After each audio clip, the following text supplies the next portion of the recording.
सभी का स्वागत है कंपटीशन पिंच के इस ऑनलाइन प्लेटफॉर्म पर, जहां पर हम 16 फरवरी की फर्स्ट शिफ्ट जो आपका एमटीएस का एग्जामिनेशन के लिए एमटीएस जो आपका एसएससी का एमटीएस का पेपर होता है उसके लिए जो अभी आपके एग्जामिनेशन चल रहे हैं उसका मैं सॉल्यूशन करवाता हूं। अभी 4 या 5 दिन से आपको वीडियोस नहीं मिल पा रही, उसका कुछ रीज़न था भाई। मैं क्यों ना चाहूँ, आप लोग मुझको प्यार दे रहे हैं और मैं वीडियोस ना लाऊं, ऐसा तो हो नहीं सकता है। तो कुछ मजबूरियाँ रही होंगी, ठीक है। बट ऐसा नहीं था कि इन इस समय मैं आपके लिए कुछ कर नहीं रहा था।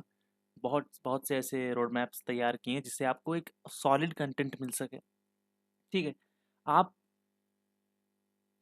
आप एज अ स्टूडेंट कभी भी ये मत सोचिएगा कि टीचर बैठा है तो ये बेकार है।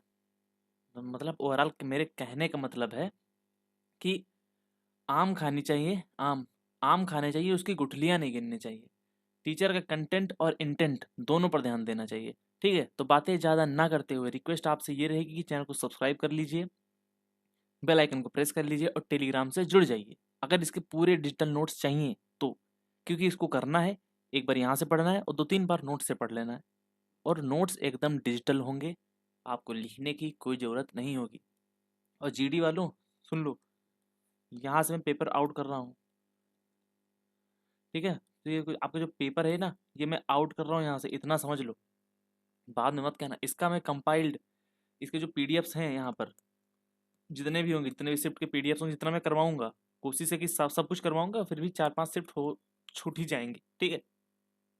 इसका एक कंबाइंड पीडीएफ में डाल दूंगा। अगर एमटीएस का ही पैटर्न उसने फॉलो किया तो पेपर आउट हो रहा है, इतना समझ लो, पेपर आउट हो रहा है। और जीडी के एग्जामिनेशन से पहले अगर हो पाएगा तो मैं 10 प्रैक्टिस सेट्स लाऊंगा, जो कि अब तक के जितने भी एसएससी के एग्जाम हुए हैं 2025 और 26 में, उन सभी के आधार पर होंगे। तो ओवरऑल कहने का मतलब है एकदम सॉलिड कंटेंट जाएगा और पेपर आउट कर रहा हूँ, फिर से मैं बोल रहा हूँ, ठीक है। वीडियो के आखिर तक बने रहिएगा, इसी वीडियो से आपको पता चल जाएगा कि मैं ये इतना दावा क्यों कर रहा हूँ पेपर आउट करने का। क्वेश्चन आपका पहला है चोपटी।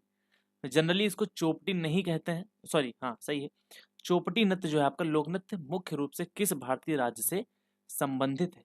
तो आपका देखो, ना झारखंड से इसका संबंध है, ना उत्तर प्रदेश से है, और ना ही इसका संबंध आपका हिमाचल प्रदेश से है। तो आपका एक बचा है आपका उत्तराखंड, यानी कि उत्तराखंड से आपका इसका संबंध देखने को मिल जाता है। जो आपका चौपटी नृत्य है आपका यहाँ पर यहाँ पे लिखेंगे। जो आपका जो चौपटी नृत्य है ये आपका क्या है? ये महिला तथा, महिला लिखा हुआ है, महिला तथा पुरुष, पुरुष के मध्य गाया जाता है। कैसे कैसे आपका ये मतलब ये जो नृत्य किया जाता है पुरुष के मध्य मध्य मध्य नहीं मध्य, ये जो एक ये वार्तालाप के जरिए आपका किया जाता है, ठीक है। एज अ लाइक प्रश्न उत्तर, उधर से महिला ने प्रश्न किया तो गाते हुए, तो इधर से मतलब गाते हुए नहीं, नृत्य करते हुए या जिस भी स्टाइल से, इधर से मेल उसका रिप्लाई करेगा। ये एक प्रकार का ये है। इसको हम जनरली प्रेम गीत भी कहते हैं। क्या कहते हैं? प्रेम गीत भी कहते हैं इसको हम। इसकी जो जनजाति है, कौन सी जनजाति के द्वारा गाया जाता है, क्योंकि भैया आप लोक नृत्य वो नहीं पूछ रहा है कि रिखमपाड़ा पोपीर अरुणाचल प्रदेश, याद हो गया नहीं। अब आपको उसकी जनजाति, उसके उपनाम, उसके अंदर के काम ए टू जेड सब पढ़ना होगा, जो मैं आपको यहाँ पर प्रोवाइड करवाने वाला हूँ, ठीक है। तो जनजाति इसकी जौनसारी जनजाति है, जो आपकी मुख्यतः उत्तराखंड में पाई जाती है। जौनसारी, जौनसारी जनजाति आपका पाई जाती है। एक नृत्य आपका आता है छोलिया, यहाँ पर लिखेंगे, पेन को चेंज करेंगे, यहाँ पर यहाँ पर यहाँ पर यहाँ पर यहाँ यहाँ यहाँ यहाँ यहाँ पर एक नृत्य आपका आता है छोलिया, ठीक है। छोलिया के बाद आप मान लो लिख लो झोरा। ये सब उत्तराखंड के हैं, सब कुछ ये पूरे जितने बता रहा हूँ ना आपको नीचे में, ये सब कुछ यूके के हैं, यूके में यानी कि उत्तराखंड के हैं आपके। छोरी झोरा के बाद में आता आपका आता है मुखौटा नृत्य। मुखौटा, एक आपका मुखौटा उधर भी होता है मतलब अरुणाचल वगैरह में, लेकिन ये दूसरा है, बताऊंगा क्यों, समझा दूंगा अभी। मुखौटा नृत्य, ठीक है। मुखौटा के बाद आता है आपका पांडव नृत्य। पांडव नृत्य, पांडव के बाद आता है खुदेड़। क्यों, पहली बार सुन रहे हो ना नाम? सही बताना, अगर आपने पहली बार सुना है तो दिल फेंक के मारो कमेंट में। एक आपका आता है बाजूबंद। बाजू बंद। एक एक यहाँ पर लिखो हारुल, एक आपका आता है हारुल। अब इनके सबके बारे में डिटेल, मतलब डिटेल में हम जानेंगे। जो आपका छोलिया है ये आपका कुमाऊं क्षेत्र में गाया जाता है। कहाँ पर गाया जाता है? कुमाऊं क्षेत्र में। इसको हम जनरली तलवार नृत्य के नाम से भी जानते हैं, तलवार नृत्य, ठीक है। ये आपका मार्शल आर्ट पर आधारित है। ये आपका जो मार्शल आर्ट है, मार्शल आर्ट यानी कि वीर रस, ये वीर रस का आप इसमें भी देखने को मिल सकते हैं। कब गाया जाता है? जब आपके जो शादी ब्याह होते हैं आपके, जब जब शादी ब्याहों में भूत प्रेत को भगाया जाता है इसमें। शादी ब्याह में, शादी ब्याह में बुरी आत्माओं को भगाने के लिए, आत्माओं को दूर रखने के लिए, आत्माओं को दूर करने के लिए आपका गाया जाता है। जो आपका झोरा है ये भी आपका कुमाऊनी क्षेत्र में ही गाया जाता है। कुमाऊं ही समुदाय के द्वारा मतलब समुदाय के द्वारा ये गाया जाता है। ये आपका जनरली मेलाओं में, मतलब जो मेला फेयर्स होते हैं ना, मेला, इनमें गोल गोल ऐसे ऐसे ऐसे ऐसे ऐसे घेरा बना करके गाया जाता है। तो ये कैसा कैसे गाया जाता है? ये घेरा बनाकर गाया जाता है, ठीक है ना। तो आप ये घेरा बना करके आपका ये नृत्य किया जाता है। अभी बात कर लेते हैं आपका मुखौटा यानी कि मास्क डांस की। मुखौटा यानी कि मास्क डांस की। जो आपका एक हिल यात्रा है, क्या है? हिल यात्रा। एक आपका ये त्योहार है। हिल यात्रा जो है आपका ये त्योहार है। कहाँ पर होता है? पिथौरागढ़ साइड में होता है। पिथौरागढ़ कहाँ है? उत्तराखंड में। पिथौरागढ़, ये उसमें आप गाया जाता है, ठीक है। पिथौरागढ़ के उसमें आपका गाया जाता है। एक ये पात्र कैसा होता है? जो आपका मुखौटा नृत्य है ये किसका पात्र होता है? तो आपका लखिया भूत, यहाँ पर नहीं लिखूंगा भाई, यहाँ पर नहीं लिखूंगा। क्यों? यहाँ पे हारुल के लिए लिखना है। आपका ये लखिया भूत के लिए गाया जाता है, उसका पात्र होता है लखिया भूत। लखिया भूत का पात्र होता है ये, लखिया भूत का। अब जो पांडव नृत्य आता है आपका, ये कहाँ पर गाया जाता है? गढ़वाल क्षेत्र में गाया जाता है। वीडियो लंबी होगी उसके लिए आप चिंता मत करिएगा। वीडियो चाहे इतनी लंबी हो जाए, आपको रुकना है यहाँ पर, ठीक है। ये आपके जो महाभारत में हमारे पांडव लोग थे, पांडव और कौरव, पांडव तथा कौरव जीवन पर आधारित है। कौरव जीवन पर आधारित है। कौरव जीवन पर आधारित है। अगर राइटिंग थोड़ी सी गंदी होगी तो भाई आप थोड़ा सा वो करेंगे, और अगर ज़्यादा ही गंदी है तो आप कमेंट बॉक्स में बता देंगे तो मैं उसको सुधारने की कोशिश करूंगा, ठीक है।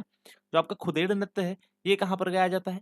खुदेड़ आपका, ये आपका एक टाइप का विरह गीत है। विरह मतलब एक इस टाइप का शोक गीत आप कह सकते हैं। विरह गीत या फिर शोक गीत। शोक शोक तो कहना उचित नहीं होगा, विरह हो जाएगा। क्यों हो जाएगा विरह? जो आपके उत्तरा, अरे यार ये क्या है, ये विरह आपके यानी कि जो पत्नियां गाती हैं, इसको महिलाएं गाती हैं, किसके लिए? अपने पतियों के लिए।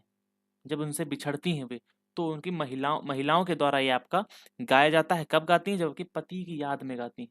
विरह है ना, बिछड़ना, पति की याद में, पति की याद में।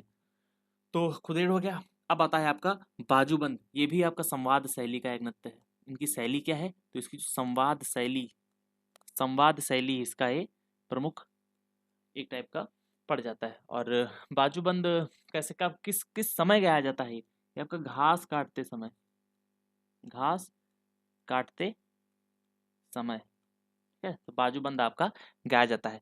एक आपका था हारुल। हारुल भी आपका जौनसारी समुदाय के द्वारा गाया जाता है। तो जौनसारी आप याद रखेंगे, यहाँ से क्वेश्चन आएगा जरूर। और भाई इतना क्वेश्चन रिपीट हुए हैं ना 7-8 का क्लासों से सिर्फ, मैं जिसका जवाब नहीं दे सकता आपको, ठीक है। चलो, ये आपका इस जनजाति के द्वारा गाया जाता है। इसमें जो आपका वाद्य यंत्र यूज होता है वो क्या होता है? वाद्य यंत्र रामतुला। रामतुला का यूज होता है। किसका यूज होता है? रामतुला का यूज होता है। अभी एक दो और नृत्य लिख लेंगे। कहाँ गया? एक मिनट। एक दो नृत्य जैसे आपका आता है बरदा नाटी। बरदा नाटी एकदम पोस्टमार्टम करके रख दूंगा, कुछ भी नहीं छूटेगा। एक होता है आपका झुमेला, झुमेलो, झुमेलो, ठीक है, झुमेलो। यहाँ पर आप लिखेंगे ग्रीन से, हाँ। जो आपका बरदा नाटी है ये आपका कहाँ पर? सेम वही जौनसार में, जौनसार क्षेत्र में गाया जाता है। जो कि कहाँ पर होता है? ये आपका वही देहरादून क्षेत्र में, जो जौनसार क्षेत्र है आपका, ये आपका देहरादून क्षेत्र में लगता है। ठीक है। जो आपका झुमेला, ये आपका प्रकृति नृत्य है, यानी कि प्रकृति की सुंदरता को इसमें दर्शाया जाता है। ठीक है। तो झुमेला झुमेला जो झुमेलो है आपका, जो ये प्रकृति की सुंदरता को दर्शाने वाला एक नृत्य है। चलिए, आपको पहले ही क्वेश्चन से अंदाजा लग गया होगा कि कैसा कंटेंट मैं यहाँ पर डिलीवर करने वाला हूँ। दूसरा क्वेश्चन आपकी स्क्रीन पर यह है कि 1948 की औद्योगिक नीति प्रस्ताव, इंडस्ट्रियल पॉलिसी रेजोल्यूशन, ने भारतीय उद्योग को कितनी व्यापक श्रेणियों में विभाजित किया था? तो ये क्वेश्चन रिपीट हुआ है आपका, इससे पहली शिफ्ट में भी आपका पूछा जा चुका है। तो इसमें उत्तर जो हो जाएगा आपका 4 हो जाएगा। अब आप ये बताइए, जो आपकी जो 1948 की नीति आई कब थी? 1948 की जो ये नीति थी, ये कब आई थी? ये आपकी आई थी 6 अप्रैल 1948 को। किसने पेश किया था? तत्कालीन हमारे जो उद्योग मंत्री थे, मैंने अभी पिछली क्लास में बताया है, जो आपके उद्योग मंत्री थे वो कौन थे? श्यामा प्रसाद मुखर्जी श्यामा प्रसाद मुखर्जी जी के द्वारा ये आपका लाया गया था। श्यामा प्रसाद मुखर्जी, और ये क्या थे? हमारे उद्योग मंत्री थे पहले। उद्योग मंत्री थे, वो भी कौन से, मतलब पहले मंत्री थे। इनके द्वारा ये पेश किया गया था।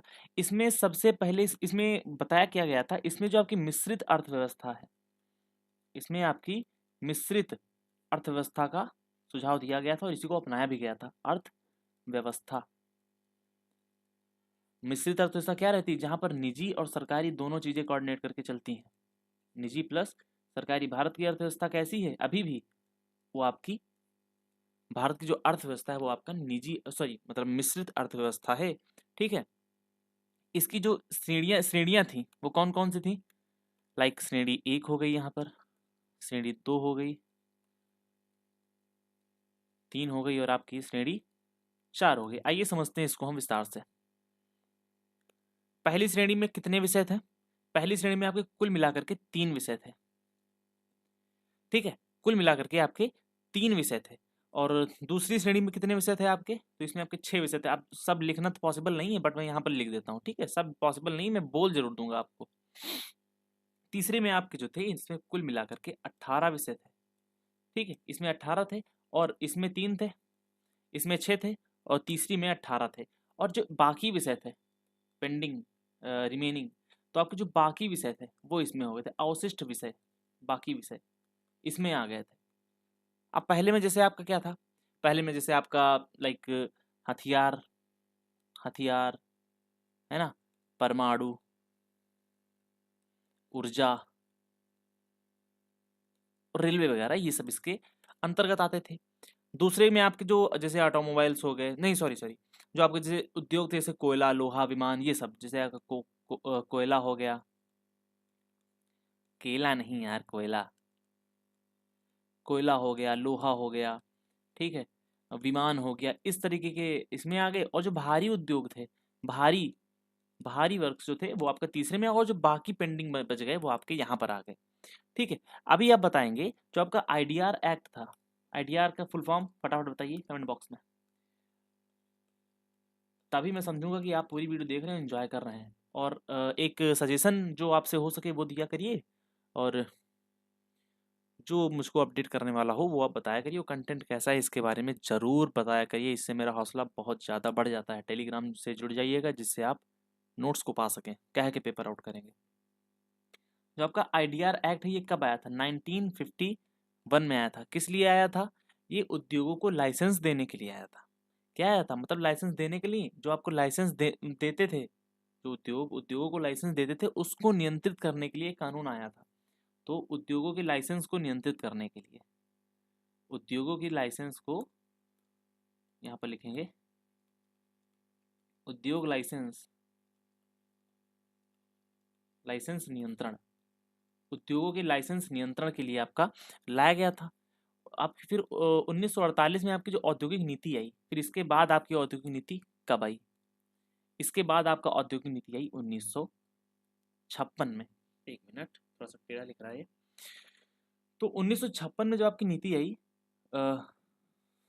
एक मिनट, 1900 नीति है यहाँ पर लिखेंगे, नीति, ये इसको क्या कहते हैं? इसको भारत का आर्थिक संविधान कहते हैं। भारत का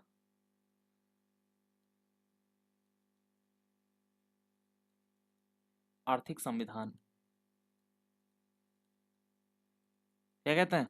भारत का आर्थिक संविधान। इसमें टोटल कितने सूचियां थी, मतलब कितनी अनुसूचियां थी? इसमें 3 अनुसूचियों में ये विभाजित था। 3 अनुसूचियां थी, कौन सी? ए, बी, सी। अब इतना तो टाइम है नहीं कि अब इसमें ए बी सी के विषय आपको बताऊं। फिर आपकी 1977 में नीति आई। क्या आपको पता है कि 1970 में भी नीति आई थी? इंडस्ट्रियल पॉलिसी हमारी आई थी। ये जो आपकी थी, इसको किसने पेश किया था? इसको पेश किया था जॉर्ज फर्नांडिस ने। जॉर्ज कैसे लिखा जाएगा? जॉर्ज जॉर्ज फर्नांडिस ने। जॉर्ज फर्नांडिस ने इसको लाया था। इसमें आपका किस पे, यानी कि टाइनी सेक्टर्स हैं आपके, है ना, जो आपके टाइनी सेक्टर्स हैं, यानी कि जो आपके लघु उद्योग हैं, उनके बारे में यहाँ पर विस्तार से चर्चा की गई थी, उस पर जोर दिया गया था। इसके बाद आपका 1991 में अरे यार, एक टेढ़ा क्यों लिख रहा है भाई, एक मिनट। 1991 में आपकी जो नीति आई थी, इसमें तो आपको पता ही है कि इसमें एलपीजी यानी कि लिबरलाइजेशन, प्राइवेटाइजेशन और जी फॉर ग्लोबलाइजेशन का सिद्धांत दिया गया था। पीएम कौन थे इस समय आपके? नरसिम्हा राव जी थे। कौन थे? नरसिम्हा राव। नरसिम्हा राव जी आपके इस टाइम पीएम थे। आपके यहाँ पर एफएम कौन था, यानी फाइनेंस मिनिस्टर कौन थे? वो थे आपके डॉक्टर मनमोहन सिंह। डॉक्टर मनमोहन सिंह जी, ये यहाँ पर आपके थे। ठीक है। तो यहाँ से आपका लाइसेंस राज, सबसे बड़ी चीज़ जो आपकी यहाँ पर क्वेश्चन बनता है कि 1991 से आपका प्रमुख कार्य क्या हुआ? यहाँ से आपका लाइसेंस राज समाप्त हुआ। शुरू कहाँ से हुआ था? 1948 से आपका लाइसेंस राज स्टार्ट हुआ था। लाइसेंस राज समाप्त कर दिया गया। ठीक है, लाइक मारो फटाफट। किस टेक कंपनी ने न्यूज़ की शुरुआत की? जो है आपका जनरेटिव एआई है। देखो, ऑप्शन को एलिमिनेशन अगर आपको आ गया, ठीक है, तो आप बहुत आगे चले जाएंगे। तो गूगल का आपको पता है कि गूगल का जेमिनाई है, गूगल का जेमिनाई मॉडल है। ओपन एआई का आपका चैट जीपीटी है, और भी हैं, बताऊंगा। तो आपको माइक्रोसॉफ्ट का इसका को पायलट है, इसका को पायलट है। बचा क्या? एडोब, एडोबी या फिर एडोब बचा। तो ये आपका क्या हो जाएगा? इसका आपका म्यूज हो जाएगा। क्या हो जाएगा मेरे भाई? म्यूज हो जाएगा। ठीक। अब ये जो किया, ये कैसा है? ये जो आपका म्यूज है, ये कैसा एआई है? मतलब एक जनरेटिव एआई तो है, ठीक है, लेकिन कैसा है? ये आपका टेक्स्ट टू इमेज है। टेक्स्ट टू इमेज, ये आपका एक टेक्स्ट टू इमेज आपका है। और ये, और एक इसका जो आपका सोरा एआई है, यहाँ पर लिख लो सोरा। सोरा किसका है? ये भी आपका सोरा जो है आपका ओपन एआई का है।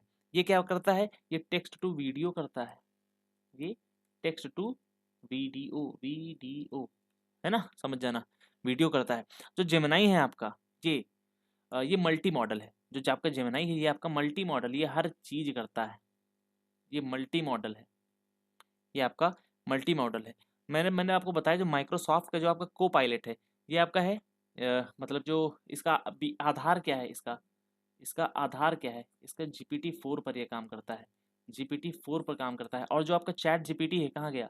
जो यहाँ पर ये चैट जीपीटी है, इसके और जो इसका जो बेसिक मॉडल है, यानी कि आप अगर प्लस मेंबर इसके हो जाते हैं, लाइक कैसे बताऊँ, वो आपका मॉडल 5.2 है। इतना याद रखेंगे, चीज़ें क्लियर रहेंगी आपके पास।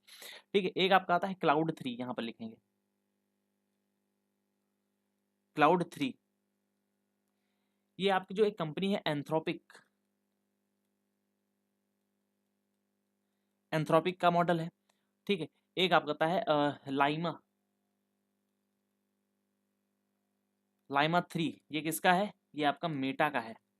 मेटा यानी कि फेसबुक, जो आपकी पेरेंटल कंपनी किसकी है? तो ये आपका, ये उसका है। ठीक है। और लाइमा के बाद अगर बात करें तो आपका कृत्रिम या फिर कृत्रिम कहें, नहीं यार ऐसे नहीं, कृत्रिम, कृत्रिम या फिर कृत्रिम, इस तरीके से भी आ सकता है, हिंदी में भी आ सकता है। तो अब क्या करें, जो कृत्रिम है, ये किसका है? तो ओला का है ना। ओला के मालिक कौन है? तो इसके हैं भावेश अग्रवाल। भावेश अग्रवाल, ठीक है। भारत का पहला जो आपका कृत्रिम वाला है, ये कैसा है? ये आपका, एक मिनट, यहाँ पर दूसरे कलर से इसको लिखता हूँ। ये भारत, ये नीले से नहीं, ये नीले से नहीं,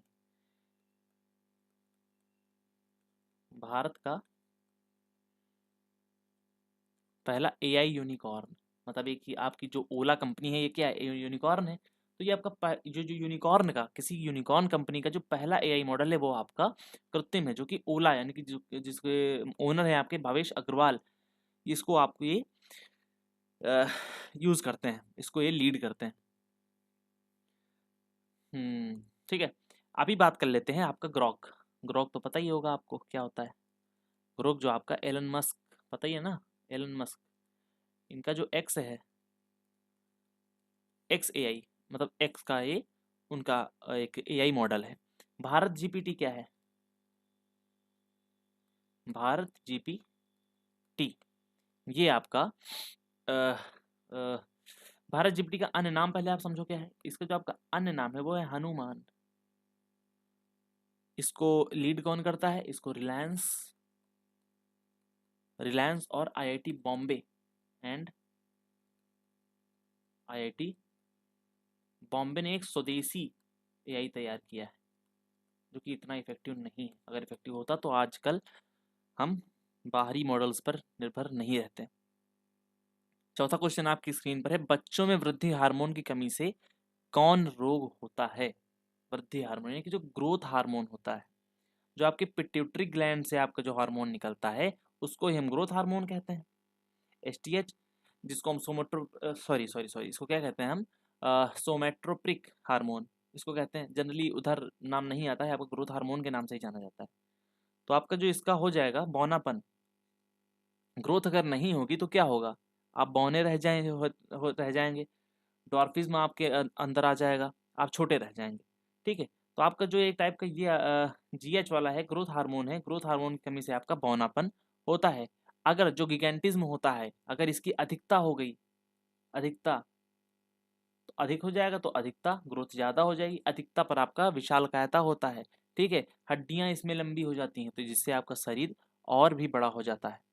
अब बात आती है एक आपका जो घेंघा, पहले ये बताएंगे जो रिकेट्स होता है। रिकेट्स, कमेंट बॉक्स में बता देंगे रिकेट्स किसकी वजह से हो जाता है। ठीक है। अभी आपका जो एक्रोमेगाली, एक आपका नाम आता है एक्रोमेगाली,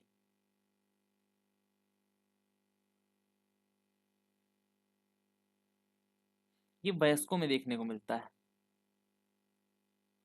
ठीक है। वयस्कों में देखने को मिलता है, जिसमें ग्रोथ हार्मोन जो आपका पिट्यूटरी ग्लैंड से निकलता है, ग्रोथ हार्मोन मास्टर ग्लैंड से जो आपका निकलता है, इसकी वजह से जो होता है वो वयस्कों में देखने को मिल जाता है। वो जल्दी से क्या हो जाते हैं, उनका चेहरे में सिकुड़िए, मतलब ये क्या बोलते हैं, जैसे आपका त्वचा का लटक जाना। ठीक है। तो त्वचा का थोड़ा, चेहरा थोड़ा भारी सा दिखना, गोरिल्ला जैसा दिखना, चेहरा भारी दिखना, चेहरा चेहरा भारी, चेहरा भारी दिखना, और जबड़ा बड़ा हो जाना, जबड़ा बड़ा हो जाना, ये आपको देखने को मिल जाता है। मिक्सोडेमा क्या होता है? यहाँ पर लिखो मिक्सोडेमा, मिक्सेडोमा, मिक्सेडेमा कहते हैं, हाँ शायद डेमा ही कहते हैं। जो आपका थायरॉक्सिन होता है, थायरॉक्सिन, रॉक्सिन, वयस्कों में जो थायरॉक्सिन की अगर कमी हो जाती है, थायरॉक्सिन की कमी से आपका होता है कमी, किसमें देखने को मिलता है? वयस्कों में देखने को मिलता है। मोटापा आ जाएगा इसमें आपको, इसमें क्या होगा?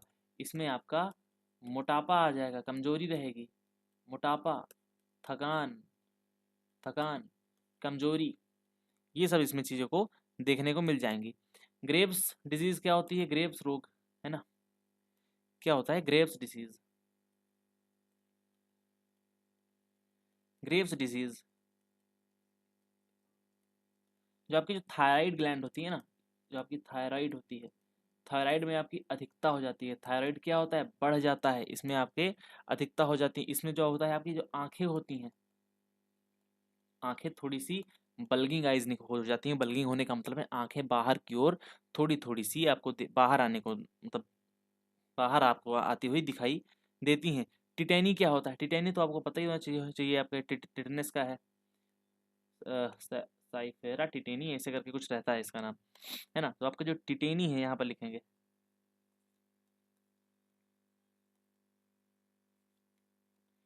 इसका जो आपका हार्मोन होता है वो आपका पैराथार्मोन है। पैराथार्मोन की कमी से होता है, पैराथार्मोन की कमी। वो टिटेनस वाला नहीं है टिटेनी, पैराथार्मोन की कमी से होता है। इसमें क्या हो जाता है, इसमें आपका जो कैल्शियम होता है शरीर का, कैल्शियम, कैल्शियम की क्या हो जाती है, कमी हो जाती है, मांसपेशियों में ऐंठन सी होने लगती है। कुशिंग सिंड्रोम क्या है? नाम लिखो तुम बस एक से एक। कुशिंग यहाँ पर लिखेंगे, यहाँ पर लिख लेंगे कुशिंग सिंड्रोम, कुशिंग सिंड्रोम।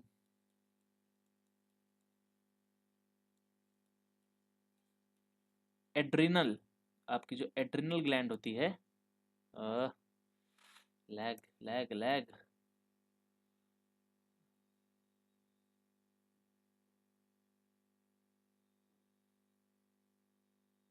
अभी सही होगा। जो आपका कुशिंग सिंड्रोम है, ये आपका जो एक, ठीक है, जो आपका एक शरीर में आपका जो पाया जाता है, आपका एक हार्मोन पाया जाता है जिसको हम क्रोटिसोल कहते हैं। क्या कहते हैं? क्रोटिसोल, क्रोटिसोल। क्रोटिसोल आपके हार्मोन की कमी से होता है, इसकी क्रोटिसोल क्रोटिसोल क्रोटिसोल, यही समस्या है यार।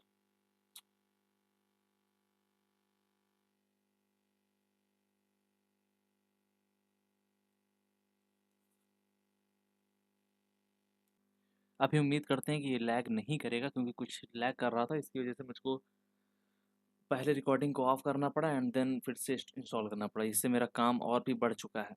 तो ठीक है, कहाँ पर थे हम लोग? हम लोग थे आई थिंक क्रेटिसोल पे। क्रेटिसोल जो आपका होता है, इससे क्या होता है, कुशिंग सिंड्रोम होता है आपका। अब जो आपका कुशिंग सिंड्रोम है, इसमें क्या होता है, एक आपका जो क्रेटिसोल हार्मोन होता है, ये आपका क्या है, ये आपका हार्मोन है। इसकी अधिकता अगर हो गई, इसकी अधिकता होगी, अगर कोर्टिसोल, कोर्टिसोल हार्मोन आपका ज़्यादा हो गया, तो कैसा हो जाएगा आपका जो चेहरा होगा, इसमें चेहरा क्या होता है, गोल हो जाता है। चेहरा गोल हो जाता है एकदम सिक्के की तरह। इसको हम अन्य नाम से जाने तो इसको मून फेस भी कहते हैं। क्या कहते हैं इसको? मून फेस के नाम से भी जानते हैं इस रोग को। कुशिंग सिंड्रोम को हम लोग मून फेस के भी नाम से जानते हैं। अभी आगे चलेंगे, आगे वाले क्वेश्चन में आपका क्या कह रखा है। हम्म, अभी भी लैग कर रहा है यार।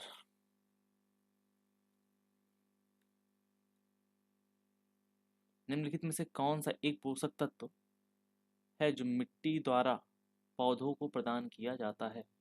कि मिट्टी के द्वारा आपका कौन सा ऐसा तत्व है जो मिट्टी के द्वारा आपका प्रदान किया जाता है? चलो देखते हैं क्या है। हम्म, हाँ जी। तो मिट्टी के द्वारा आपका जो आयरन होता है, लोहा, ये आपका सही उत्तर हो जाएगा। अब आप ये समझिए, जो पौधा होता है आपका, कोई लाइक कोई आपका पौधा है, ये पेन सही नहीं था, लग रहा है मुझको, इसको हटाना पड़ेगा।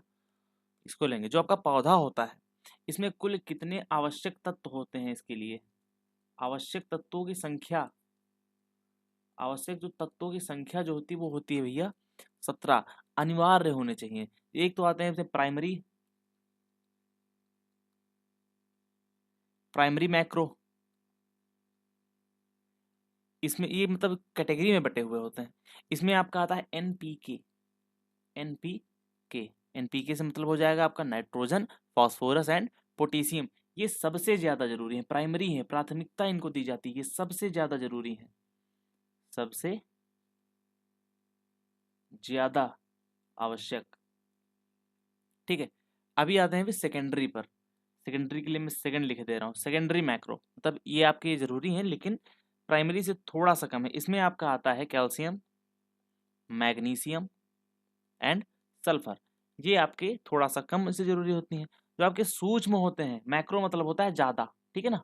आपने पढ़ा होगा macro economics and micro economics. ठीक है, तो मैक्रो, ये मैक्रो होता है बड़ा, और माइक्रो मीन्स होता है छोटा। आप इसको याद रखेंगे।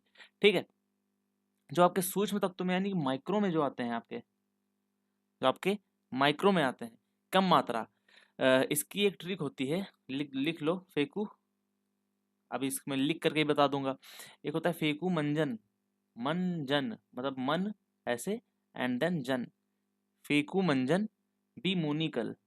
बी थोड़ी अजीब सी ट्रिक है, लेकिन हाँ आप इसको 2 3 4 बार पढ़ेंगे ना, 2 3 बार रिवीजन करेंगे तो आपको याद हो जाएगा। बी मोनी अ, बी मोनिकल। ठीक है, तो चलो, फेकू से हो गया आपका एफई, कू से हो गया सीयू, है ना, यानी कि आपका एफई से आपका लोहा हो गया, कॉपर से आप सीयू से आपका कॉपर हो गया। फिर उसके बाद आता है एम एन, यानी कि मंजन है ना, तो M N manganese, sorry M N manganese हो गया यहाँ पर। एम एन के बाद आपका आ गया जटन जिंक मंजन।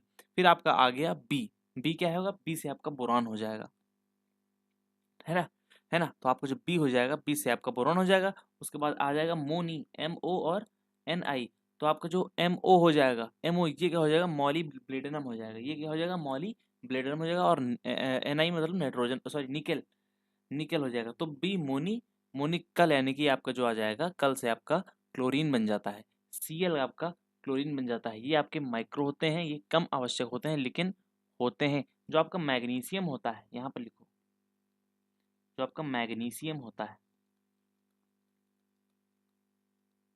ये कहाँ पर पाया जाता है, पौधे में ये कहाँ पर पाया जाता है, जो आपका मैग्नीशियम होता है ये आपका कहाँ पर होता है, क्लोरोफिल आपका होता है पेड़ में, क्लोरोफिल, क्लोरोफिल के केंद्र में। ठीक है, इससे पत्तियां क्या होती हैं, पीली पड़ जाती हैं, पत्तियां पीली पड़ जाती हैं, और इस क्रिया को क्या कहते हैं, क्लोरोसिस कहते हैं। क्या कहते हैं, क्लोरोसिस, क्लोरोसिस के नाम से हम इस प्रक्रिया को जानते हैं। अभी कुछ हम यहाँ पर नहीं यार, यहाँ पर नहीं, एक यहीं पर लिखते हैं और कुछ और भी जानते हैं। जैसे आपका जो बोरॉन है, यहाँ पर लिखो, जो आपका एक बोरॉन है, ये पराग करो, जो आपके पराग कण होते हैं, पराग कण,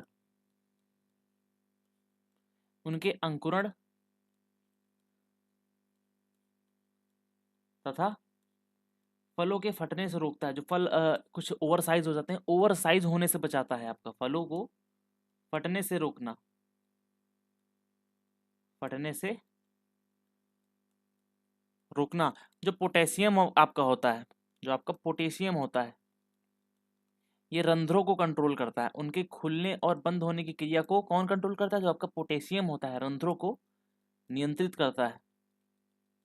ठीक है,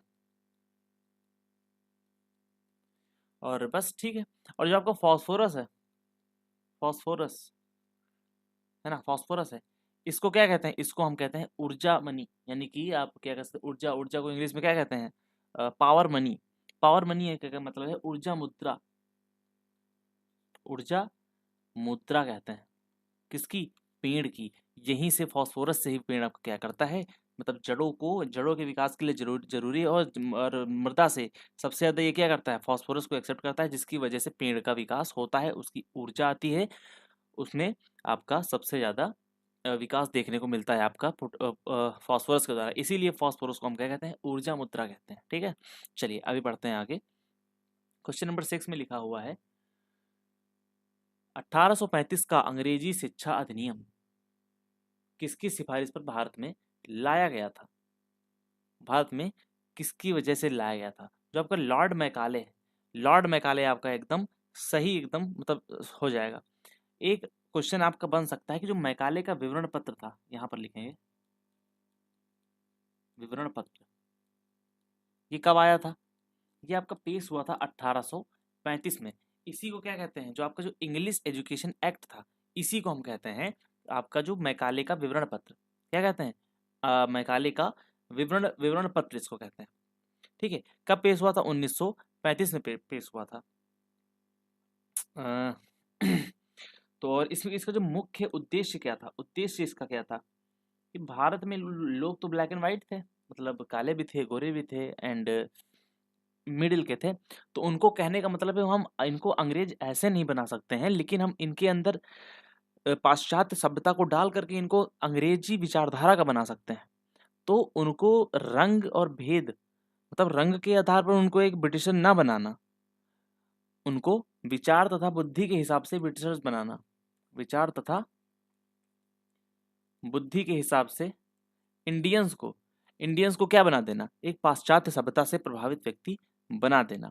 एक आपका इन्हीं का सिद्धांत था, इसका ही सिद्धांत था, मतलब उस सिद्धांत को हम कहते हैं डाउनवर्ड फिल्ट्रेशन।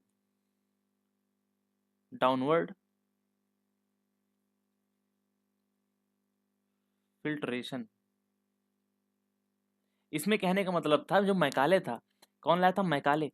मैकाले का कहना था कि आप अगर उच्च वर्ग को शिक्षा देंगे, किसी समाज में मान लो 1 2 3 4 5 6 7 8 इतने लोग हैं, और उच्च वर्ग में मान लो 3 या 4 लोग आते हैं। उच्च वर्ग के यहाँ से जाति से नहीं है, है ना। उच्च वर्ग मतलब जिसके पास पैसा है, या फिर जो उसको लीड कर रहे हैं। अगर वहां तक आपने शिक्षा पहुंचाया, तो आपकी जो शिक्षा होगी वो छन छन के नीचे वालों तक जाती रहेगी। ये है मैकाले का सिद्धांत। इसको ही डाउनवर्ड फिल्ट्रेशन कहते हैं, यानी कि ऊपर के थोड़े लोगों को पढ़ाओ, ज्ञान छन छन कर नीचे जाता रहेगा। तो इसकी परिभाषा आपको डिजिटल नोट्स में देखने को मिल जाएगी, या फिर लिख लिख दूं यहाँ पर। अ, ऊपर वालों को पढ़ाओ, ऊपर वालों को ऊपर वालों को पढ़ाओ, ज्ञान जो होगा, ये पूछा नहीं है, लेकिन आपका पैटर्न चेंज हुआ तो कुछ भी पूछ सकते हैं मेरे भाई। ज्ञान छन छन कर आपका नीचे जाता रहेगा, तो ज्ञान छन छन कर नीचे नीचे आपका जाता रहेगा। अब ये बताइए, जो आपका वुड डिस्पैच हुआ था, वुड्स डिस्पैच, ये आपका कब कब निकला था, इसको 1854 में निकला था। इसको भारतीय शिक्षा का मैग्ना कार्टा भी कहते हैं। क्या कहते हैं मेरे भाई, भारतीय शिक्षा का मैग्ना कार्टा कहा जाता है। किसके समय आया था ये मैग्ना कार्टा कहा जाता है। और 1854 में आपका जो भारत का वायसराय हुआ करता था, है ना, वो कौन था, तो यहाँ पर आपका डलहौजी था। कौन था, डलहौजी था। कौन था, डलहौजी था। इसके बाद आपका एक आया हंटर आयोग, हंटर आयोग या फिर हंटर कमीशन आप कह सकते हैं। इसको 1882 में लाया गया था। एक हंटर आयोग आया था आपका उसकी जांच करने के लिए। कौन सी घटना थी आपकी 1919 की, अ, जलियांवाला बाग, उसकी जांच करने के लिए आया था। एक हंटर आयोग आया था, ये 1882 में आया था। इसका संबंध शिक्षा से है। और एक यंग हिल्टन कमीशन था। तो थोड़ा सा हंटर हिल्टन मिलता है ना, तो वहां पे बच्चे कंफ्यूज हो जाते हैं। तो हिल्टन वो आरबीआई की स्थापना से था, इतना याद रखेंगे। ठीक है, ये आपका आया था। इस पे क्या था, प्राथमिक शिक्षा को जोर, प्राथमिक शिक्षा को प्राथमिक शिक्षा पर क्या किया गया था, इस पे जोर दिया गया था इसमें। ठीक है। रैले आयोग क्या था, रैले आयोग या फिर रैले कमीशन, ये कब था, ये आपका 1902 में आया था। किसके समय आया था, करजन के समय आया था। किससे संबंधित था, तो विश्वविद्यालय में शिक्षा के सुधार से संबंधित था। विश्वविद्यालय विश्वविद विश्वविद्यालय यार, विश्वविद्यालय में शिक्षा के सुधार से संबंधित था। विश्वविद्यालय में शिक्षा शिक्षा सुधार से संबंधित था। इसके बाद एक आपका आयोग आया, 1917 के दशक में आया था। यहाँ पर लिखते हैं, चलो नेक्स्ट पे लिख लेते हैं। यहाँ पर लिखते हैं, आपका आया एक सैडलर आयोग। सैडलर आयोग ये कब आया आपका, ये आया आपका 1917 में आया। और बाकी और भी, जैसे आपका कोठारी आयोग था, सार्जेंट था, ये सब भी आए। लेकिन अब हम ये समझ लें कि जो आपका जो सैडलर आयोग था, इसको डिजाइन किसके द्वारा किया गया था, आपका सैडलर सैडलर के द्वारा इसको डिजाइन किया गया था। किस लिए डिजाइन किया गया था, जो आपको कोलकाता विश्व यूनिवर्सिटी थी आपकी, कोलकाता तो अब है बट कलकत्ता यूनिवर्सिटी, यानी कोलकाता जो यूनिवर्सिटी थी, यानी कि कोलकाता विश्वविद्यालय था, इसमें कुछ जो समस्याएं थी, इसमें समस्याओं को रिफॉर्म्स के लिए लाया गया था। यानी कि कोलकाता यूनिवर्सिटी रिफॉर्म्स के लिए आपके लाया गया था। यहाँ का एक मॉडल था 10+2+3, यहाँ पर सुझाव इसमें इसमें ही दिया गया था। ठीक है, जो आपका 10+2+3 का सिद्धांत है, ये आपका सैडलर आयोग ने दिया था। किस लिए दिया था, कोलकाता यूनिवर्सिटी के रिफॉर्म्स के लिए दिया था। कब आया था, 1917 में आया था। वर्धा योजना कब आई थी, ये तो सुना सा है आपका, वर्धा योजना 1937 में आई थी। इसको गांधी जी के द्वारा लाया गया था। गांधी जी, इसको बुनियादी शिक्षा, गांधी जी ने इसको बुनियादी शिक्षा, या फिर बुनियादी शिक्षा अगर ना लिखें, जो गांधी जी ने वास्तविक रूप से कहा था वो लिख लेते हैं। गांधी जी ने इसको क्या, गांधी जी लाए थे, लाए नहीं थे, लाया कौन था आप ये कमेंट बॉक्स में बताएंगे, बट मुझे को याद नहीं आ रहा अभी किसने लाया था, बट गांधी जी ने इसके बारे में कहा था कि ये आपका एक नई तालीम है। अ, इसको गांधी नई तालीम, हाँ, आई थिंक मुझको थोड़ा सा कंफ्यूजन हो रहा है कि गांधी जी ने कहा था कि ये गांधी जी की नई तालीम थी, इसमें थोड़ा सा कंफ्यूजन हो रहा है। ठीक है, तो ये जो स्टार बना हुआ है ना, आप इसको प्लीज़ एक बार चेक कर लेंगे। तो गांधी जी की नई तालीम, खैर नई तालीम से तो संबंधित यही है, वर्धा योजना और गांधी जी और नई तालीम जैसे आपका आता है तो आप तुरंत इसको लगा देंगे। सार्जेंट योजना, सार्जेंट योजना ये आपका 1944 में आई थी। 6 से 11 साल के जो बच्चे हैं, बच्चों को अनिवार्य शिक्षा, अनिवार्य शिक्षा, जो अभी आपका आर्टिकल 21A, भारतीय संविधान के आर्टिकल 21A में वर्णित है, वो कहाँ से लिया गया था, तो आपका सार्जेंट योजना से ही लिया गया था। कोठारी आयोग का गठन कब हुआ था? टाइम चाहे इतना लग जाए, कंटेंट आपको मिलेगा, आप इस पर अपना टाइम इन्वेस्ट कर सकते हैं आंख बंद करके। आंख बंद मत करना, मतलब देखते रहना बोर्ड को स्क्रीन को। तो आपका जो कोठारी आयोग है, ये आपका 1964 से 66 के बीच में आपका ये बना था। अब ये कोठारी आयोग था क्या, तो भारत की पहली शिक्षा नीति है ये, भारत की पहली शिक्षा नीति, पहली शिक्षा नीति है ये। और एनईपी 2020 यानी कि न्यू एजुकेशन पॉलिसी 2020, इसकी कौन सी समिति थी? इसकी जो समिति है वो कस्तूरी रंगन समिति है, कस्तूरी रंगन समिति है। और ये जो था, इसका जो फॉर्मूला था, जैसे मैंने यहाँ पर बताया, जो सैडलर आयोग था इसने क्या सुझाव दिया था, 10+2+3 का दिया था। ठीक है, मतलब 10+2 यानी कि पहले 10th and then inter and then graduation, इसको सैडलर आयोग ने बताया था। लेकिन जो आपका जो कस्तूरी रंगन समिति ने बताया, वो आपका कौन कौन सिद्धांत था, 5+3+3+4, इसका पैटर्न इन्होंने बताया था। चलो, क्वेश्चन आपकी स्क्रीन पर दिया गया है, कार्य का एसआई मात्रक क्या होता है? तो कार्य है यानी कि आप क्या करेंगे, बल लगाएंगे, और बल लगाएंगे तो आपकी कुछ एनर्जी जो होगी वो वेस्ट होगी।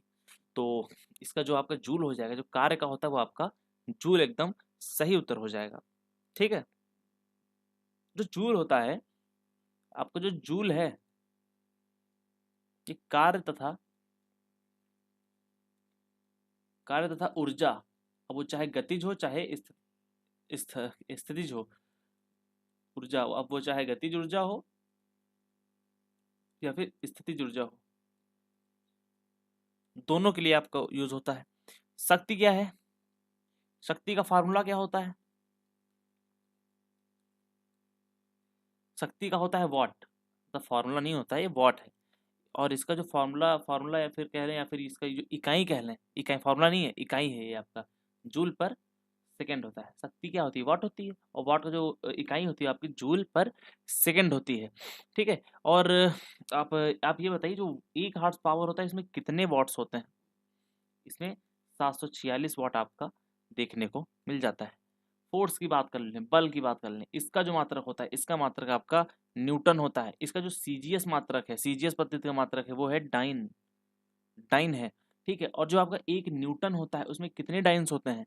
उसमें होते हैं आपके 10 की घात 5 डाइन। जो आपका दाब रहता है, दाब, दाब का मात्रक क्या है, पास्कल है। दाब का मात्रक आपका पास्कल है, या फिर आप न्यूटन प्रति मीटर स्क्वायर कह सकते हैं। क्या कह सकते हैं, न्यूटन प्रति मीटर स्क्वायर भी कह सकते हैं। आवृत्ति का आपको पता होगा, जो आवृत्ति होती है, आवृत्ति, इसका रहता है हर्ट्ज, जो आपकी नापी जाती है क्या, इससे आपकी जो आवाज, आवाज यानी कि ध्वनि, ध्वनि की तीव्रता आपकी इससे नापी जाती है। ध्वनि तीव्रता से आपका एक बनता है ज्योति तीव्रता।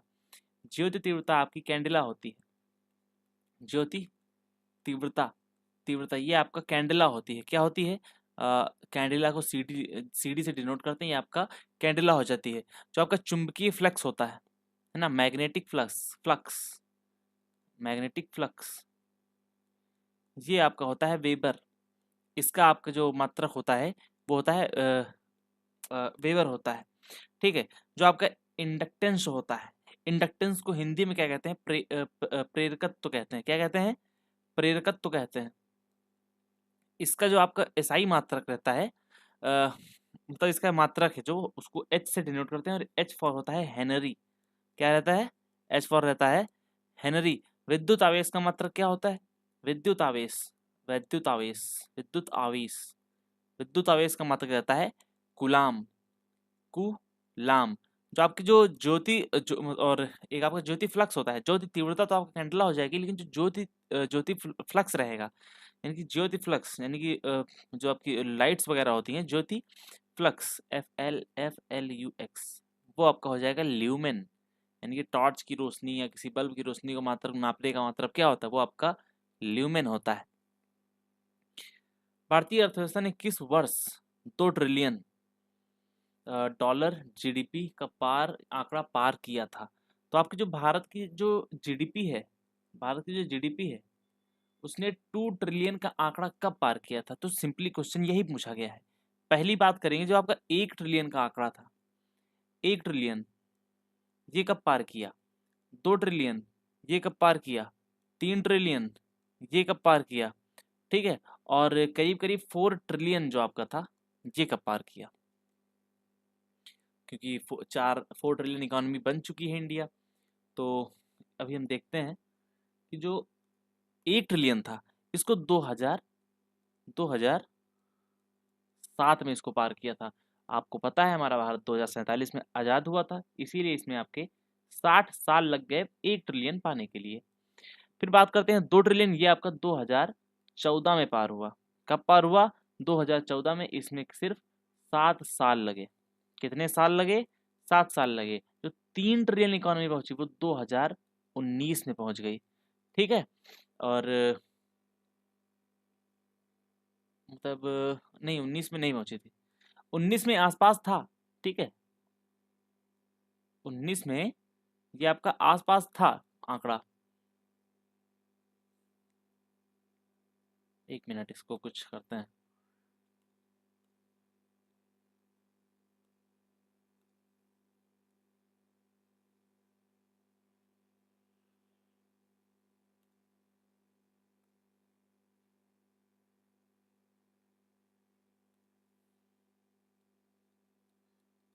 थ्री ट्रिलियन 19 में आसपास तो आ गया था, लेकिन इसको जो पार किया था वो आपका 21 और 22 में, 2021-22 में इसको आंकड़ा पार किया था।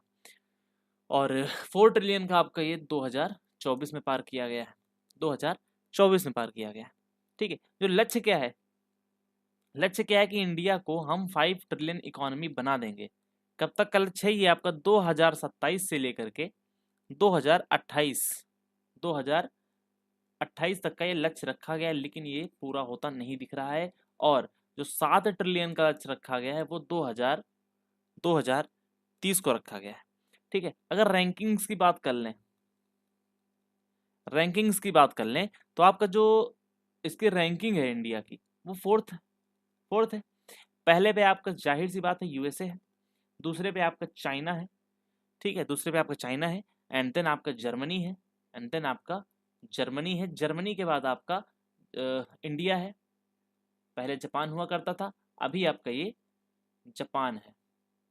5th पे आपका जापान। तो पहले पे यूएसए है, दूसरे पे चाइना है, तीसरे पे जर्मनी है, इंडिया चौथे पे है आपका। और याद रखेंगे जो जापान है आपका, जो आपका जापान है, ये आपका 5वें पर है। अब ये बताएंगे जो आपका पीपीपी क्या होता है? पीपीपी यानी कि जो क्रय शक्ति होती है, क्रय क्रय शक्ति। अगर पीपीपी के आधार पर देखें तो इंडिया जो है, ये आपकी इसकी रैंकिंग कितनी है? इसकी रैंकिंग आपकी 3rd है। अमृतकाल, अमृतकाल सुना होगा अभी आपने। अमृतकाल क्या कब तक चल रहा है? तो 2047 तक, क्योंकि विकसित भारत का लक्ष्य जो है वो आपका 2047 तक रखा है। और 2047 तक आपका 30 trillion US dollar, 30 trillion US dollar का लक्ष्य निर्धारित किया गया है। अभी आप बताएंगे जो आपका जीडीपी है, इसकी गणना कौन करता है? जीडीपी की गणना कौन करता है? इसका जो एनएसओ है, नेशनल स्टैटिस्टिक्स ऑफिस, और नहीं यार, एनएसओ और एनएसएसओ को मर्ज करके क्या बनाया गया था, पिछले मैंने आपको बताया था। फिलहाल एनएसओ जो अभी आपका वर्तमान में भी काम करता है, यानी कि स्टैटिकल ऑफिस, यही है आपका। तो इसका जो, यही आपके इसकी गणना करता है। इसका जो आधार वर्ष है, हर चीज़ का एक आधार वर्ष होता है, तो आपका आधार वर्ष आपका 2011 और 12 है। मैं आपको फिर से बता चुका हूँ, जो आपका जो हिंदू वृद्धि दर है, हिंदू वृद्धि दर है, हिंदू वृद्धि दर, ये आपकी 3.5 रही, यानी कि सबसे धीमी रही थी। द विलेज उपन्यास के लेखक कौन है? द विलेज के लेखक आपके हो जाएंगे मुल्कराज आनंद हो जाएंगे। ठीक है, मुल्कराज आनंद हो जाएंगे।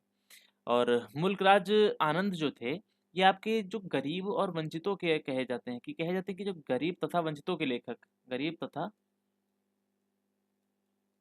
वंचितों के लेखक ये कहे जाते हैं। इनकी कुछ अन्य पुस्तकों के बारे में भी समझ लेते हैं। इनकी एक पुस्तक है अनटचेबल, अन अनटचेबल, जो कि 1935 में आई थी। ठीक है, ये किसकी, एक बाखा, बाखा जो एक सफाई कर्मी है उसकी कहानी है। मतलब एक क्या कह सकते हैं, तो बाखा सफाई कर्मी था ना, पात्र, तो उसकी एक कहानी दी गई है। एक है आपका कुली, इन्हीं की रचना है कुली, ये 1936 में आई थी। ठीक है, इसमें एक जो आपका लड़का होता है पात्र, वो आपका मुनु, मुनु एक अनाथ लड़का होता है, उसकी कहानी है। अनाथ लड़का होता है, उसके संघर्ष की कहानी दी गई है। एक आपका है टू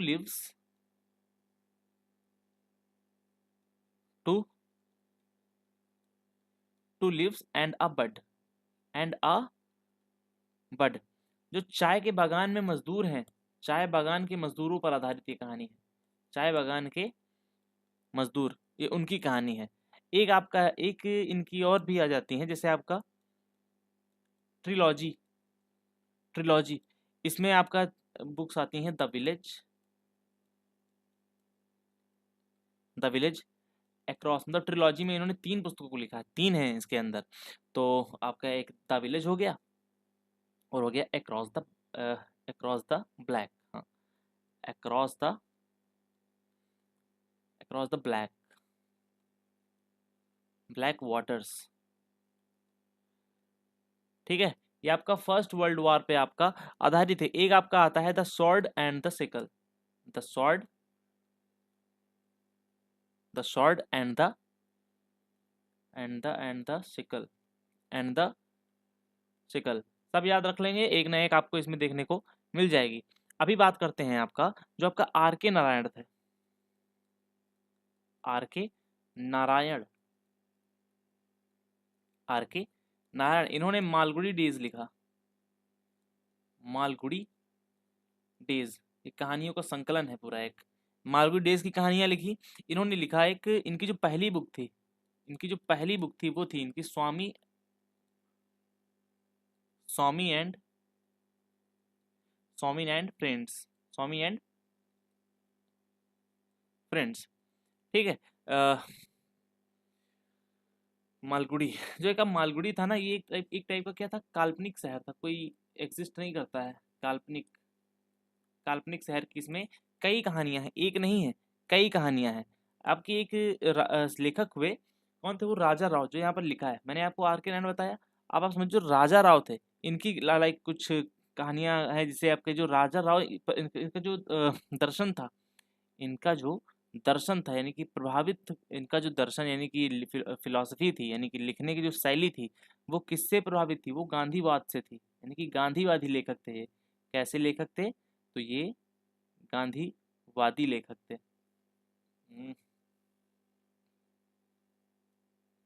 गांधी, यार,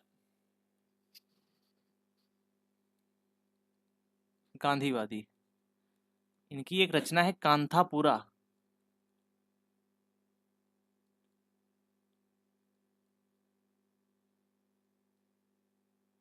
कांथापुरा, जो कि आपका जो साउथ मतलब स्वतंत्रता आंदोलन के समय जो साउथ के यानी साउथ के गांवों पर प्रभाव था, उस पर ये आपकी आधारित है। और ट्रेन टू पाकिस्तान खुशवंत सिंह की है। और ठीक है, इतना ही है इसमें।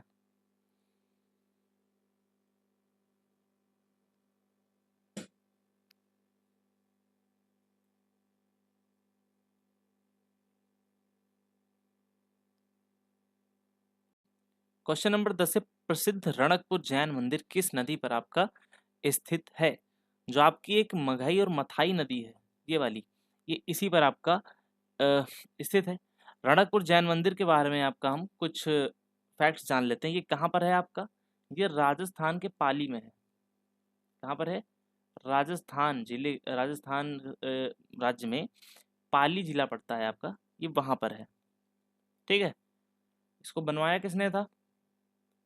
ये आपका ये अरावली, लिख लो अरावली, अरावली में पड़ता है। किससे संबंधित है आपका? ये जैन मंदिर है, यानी कि जैनों से संबंधित होगा।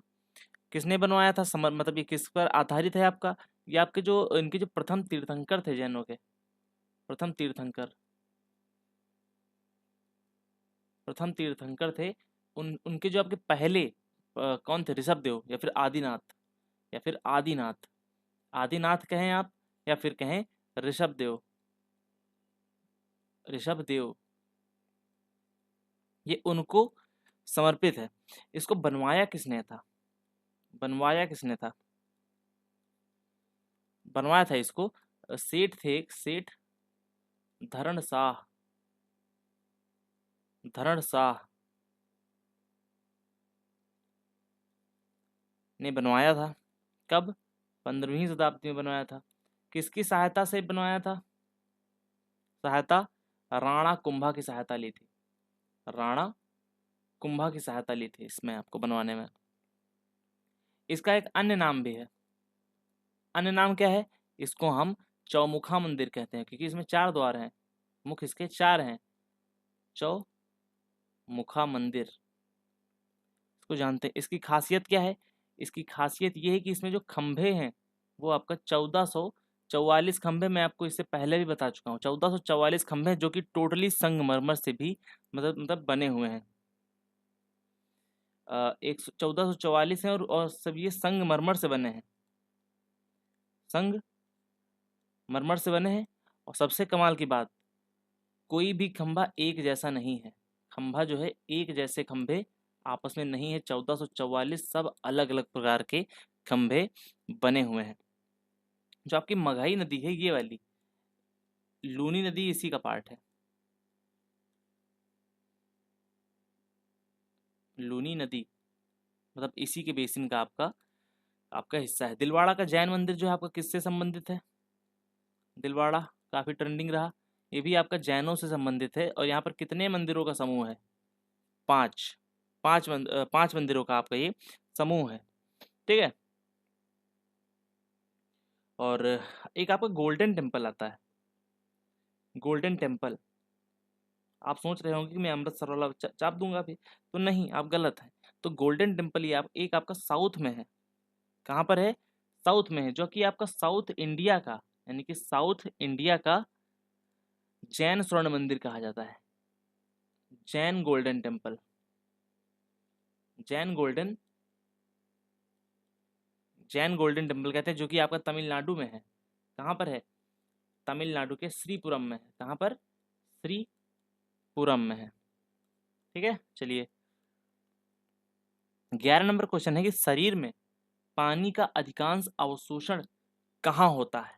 जो आपका शरीर है, किस अंग में, यहाँ पर लिखना चाहिए था। तो आपका जो नहीं, छोटी आंत, बड़ी आंत, रासनली में तो होगा नहीं, बड़ी आंत में भी होगा नहीं, तो अमाशय में तो इसका होता ही नहीं, तो आपका छोटी आंत है, वो आ जाएगा। इस तरीके से आप एलिमिनेशन से जरूर करेंगे। जो आपका छोटी आंत होती है वो पानी का लगभग 90% पानी के जो पोषक तत्व होते हैं उनको क्या कर लेती? सोख लेती। जैसे आपका ग्लूकोज हो गया, क्या हो गया? ग्लूकोज हो गया, एमिनो एसिड्स हो गए, एमिनो एसिड्स हो गए, ठीक है, और विटामिन हो गए, इनको 90% तक क्या करते हैं? छोटी आंत सोख लेती है। ठीक है। जो आपका बड़ी आंत है, लाइक यहाँ पर ये जो आपकी बड़ी आंत है, ये क्या करती है, ये बचे हुए भोजन को पचाती है, बचे हुए वेस्ट को ये आपका पचाने का काम करती है। अमाशय में क्या होता है, अमाशय में आपका HCl पाया जाता है, यहीं पर आपका भोजन क्या होता है, स्टोर होता है जा करके।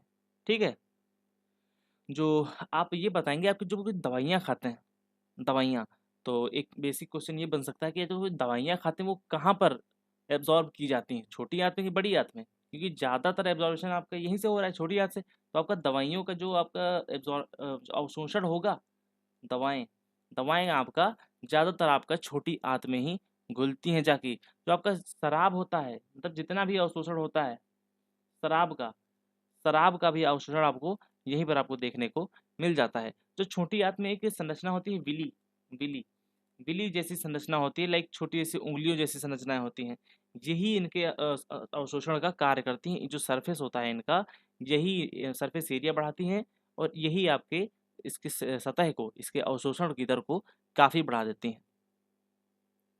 ठीक है, डुओडेनम आपका छोटी आंत में ही होता है। क्या होता है, डुओडेनम, डुओडेनम। ठीक है, और जो छोटी आंत की पहले बात, जिसमें लंबाई जो 6 से 7 मीटर लंबी होती है। जो आपका बड़ी आंत होती है, बड़ी आंत, एक मिनट, बड़ी आंत, बड़ी आंत ये सबसे लंबी होती है, लंबी होती है लेकिन पतली भी होती है, ये आपका पतली भी होती है। एक मिनट, नहीं यार, ये जो आपका यहाँ पर दिया गया है, मैंने भी बताया है, ये गलत बताया है। जो आपका बड़ी आंत है, बड़ी आंत है, ये आपका पतली होती है। ठीक है, बड़ी आपका, बड़ी आंत, इसमें थोड़ा सा कंफ्यूजन हो रहा है।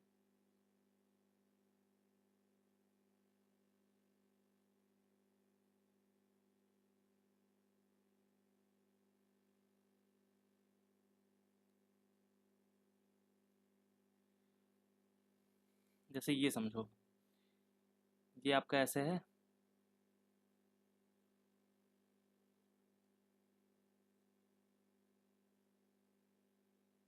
ये है, और बीच में ऐसे ऐसे ऐसे ऐसे, ये अंदर वाली आपकी छोटी आंत है, ये आपकी क्या है, ये वाली छोटी आंत है।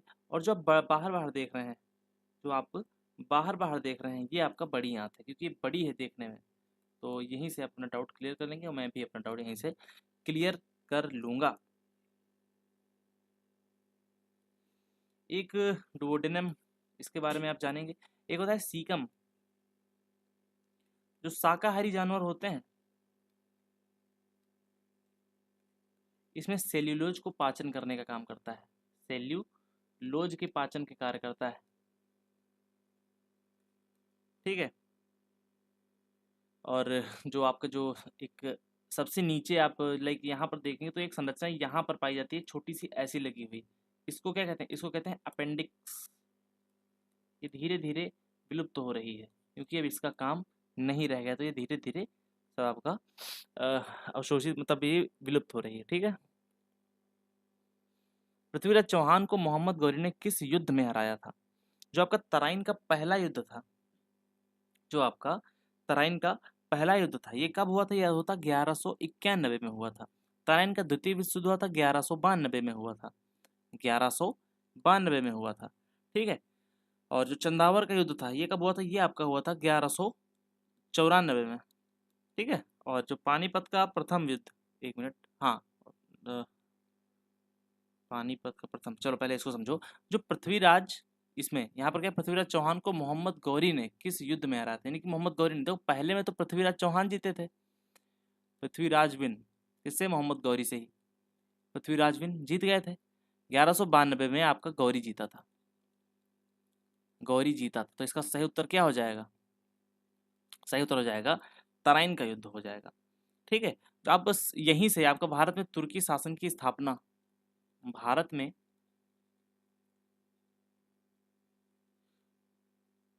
तुर्की शासन की स्थापना देखने को मिल जाती है। क्वेश्चन बन सकता है कि भारत में तुर्की शासन की स्थापना कब हुई थी? तो आपका तराइन के दूसरे युद्ध से हो गई थी। ठीक है, और जो चंदावर का युद्ध था ये किसके किसके मध्य हुआ था? तो आपका Ghori versus versus versus versus like Ghori चंद, हाँ जयचंद, गौरी वर्सेस जयचंद, गौरी और जयचंद में हुआ था। इसमें क्या हुआ था, इसमें गौरी आपका जीत गया था और जयचंद को यहीं पर निपटा दिया था, यानी कि मार दिया था। ठीक है। और ये जो जयचंद था ये कहाँ का राजा था? कन्नौज का शासक था, ये कन्नौज का राजा हुआ करता था। एक आपका युद्ध है जो पानीपत का प्रथम, देखो द्वितीय, पानीपत का जो द्वितीय युद्ध था यहाँ पर लिखेंगे, पानीपत का जो सेकेंड वॉर था वो कब हुआ था? ये तो 1556 में हुआ था, 1556 में हुआ था।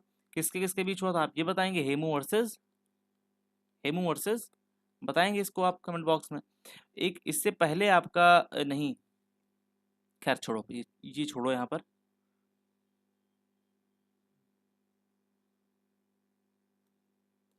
घाघरा का युद्ध कब हुआ था?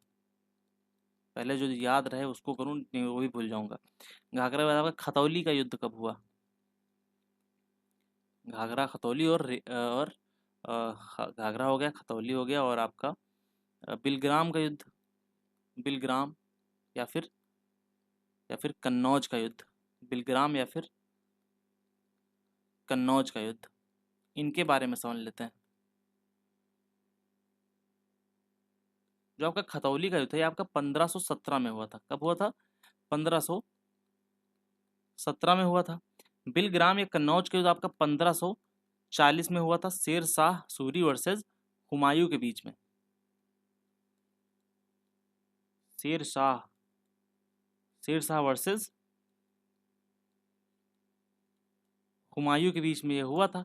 इसमें आपका जीता कौन था? जो आपका बिलग्राम है ये कहाँ पड़ता है आपका अभी वर्तमान में? ये आपका संडीला और हरदोई हरदोई की मिड एरिया में पड़ता है।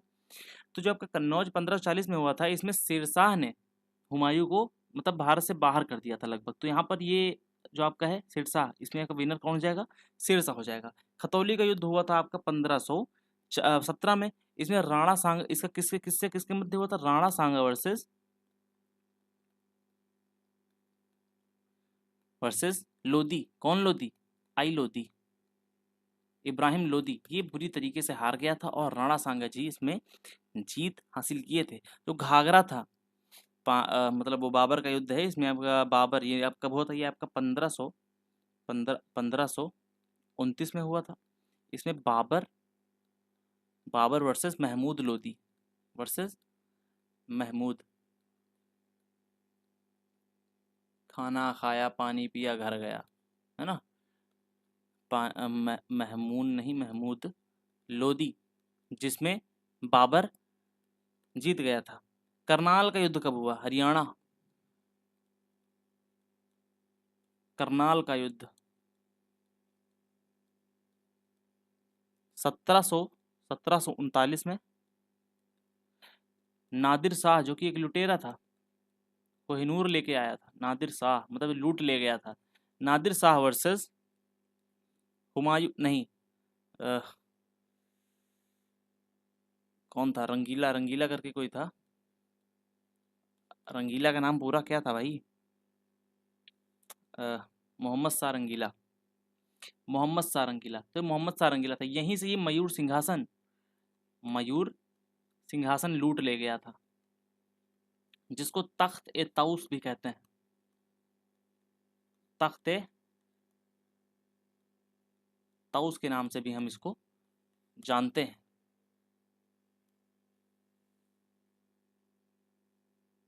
भारत में जीडीपी का की गणना कौन सा संगठन करता है? अभी मैं बताया आपको, एनएसओ करता है आपका।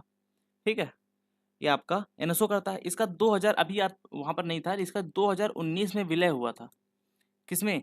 सीएसओ में। और ये क्या बन गया था आपका? ये एनएसएसओ बन गया था, एनएसएसओ बन गया था। एक मिनट, नहीं यार, एनएसएसओ नहीं बना था। जो आपका सीएसओ था, यानी कि 2000 में सीएसओ और एनएसएसओ को विलय करके हमने एनएसओ बनाया था। क्या बनाया था? एनएसओ बनाया था। मैंने आपको बताया कि इसका जो आधार वर्ष रहा है वो 11-12 रहा है। ठीक है। भारत में किस पर आपका जो गणना की जाती है, विधि क्या है? वो आपका उत्पादन पर की जाती है। उत्पादन पर की जाती है। भारत में प्रथम बार जो आपका 1876 में प्रति व्यक्ति आय निकाली गई थी, यानी कि राष्ट्रीय आय की गणना, राष्ट्रीय आय की गणना वो किसने की थी? तो दादा भाई नौरोजी ने की थी। दादा भाई नौरोजी ने की थी। कितनी प्रति व्यक्ति आय बताई थी? 20 रुपए प्रति व्यक्ति इन्होंने बताई थी। इन्होंने इन्होंने अन ब्रिटिश रूल नहीं, इन्होंने बुक लिखी थी poverty and un British rule un British rule in India, rule in India, इन्होंने बुक ली थी। इसमें ही इन्होंने ड्रेन थ्योरी यानी कि धन संचय, ड्रेन संचय संचय नहीं होगा, यानी कि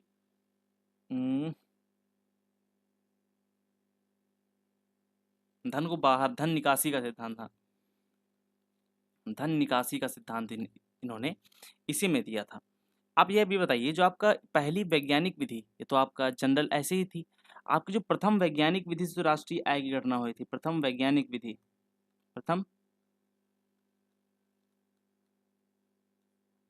विधि से, वो थे आपका वी के आर वी राव जी ने की थी। ठीक है, पहली बार वैज्ञानिक रचना की थी। राष्ट्रीय आय समिति के जो पहले अध्यक्ष थे, राष्ट्रीय आय समिति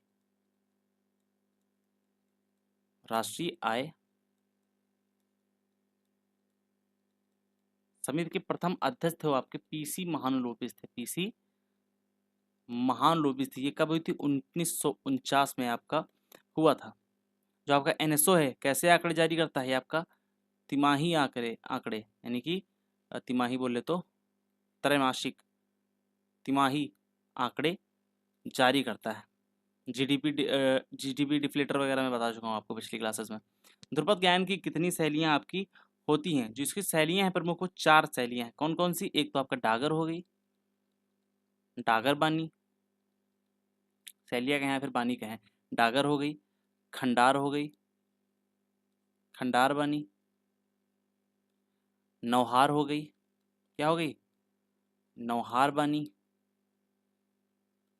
और आपका हो गई गौहार। ये आपकी 4 शैलियाँ हैं। जो आपकी डागर शैली है और जो खांडर है, जो नौहार है और आपकी गौहार है, इनको हम इनकी प्रमुख विशेषता समझ लेते हैं।